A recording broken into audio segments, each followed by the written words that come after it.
Allez-y. Ça tourne, allez-y. Alors, dites-nous un petit peu ce rassemblement. Oui, alors le comité Robert Piquet vient d'organiser une petite manifestation pour le maintien de l'hôpital public Robert Piquet. Et nous sommes quand même assez ravis de l'ampleur de la manifestation, puisque nous avions quand même 36 voitures, 15 vélos, 2 motos.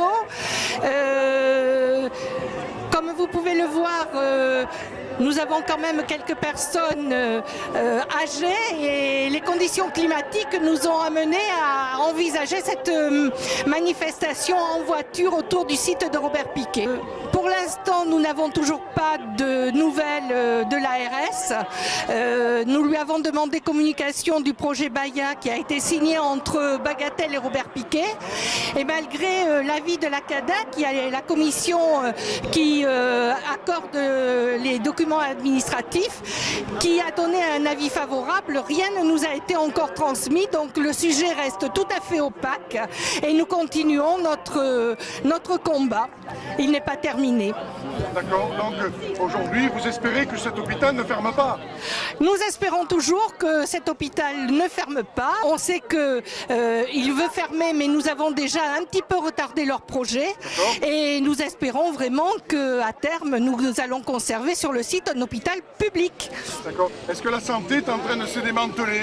Partout, vous le savez, il y a les urgences de Saint-André qui sont menacées. Il y a Pellegrin dont on a entendu déjà parler de déploiement vers Olévêque.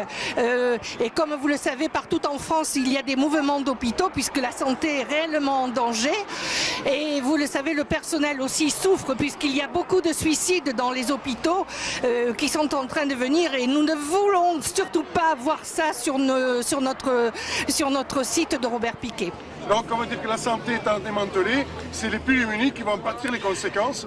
Tout à fait, puisque si l'on sert de soins à une clinique privée, bien entendu, Bagatelle jusqu'à présent ne fait pas de dépassement d'honoraires, mais demain un conseil d'administration peut changer ces règles. Donc voilà, c'est pour ça que nous nous battons pour qu'il y ait encore un hôpital public, et d'autant plus que sur le site, les immeubles montent à vue d'œil et il y a une population de plus en plus importante et de moins en moins d'offres de soins. Oui, c'est-à-dire que les promoteurs vont racheter cet endroit très faible. Et la situation alors voilà. nous essaierons de l'éviter, porte-parole du comité Robert Piquet. Merci.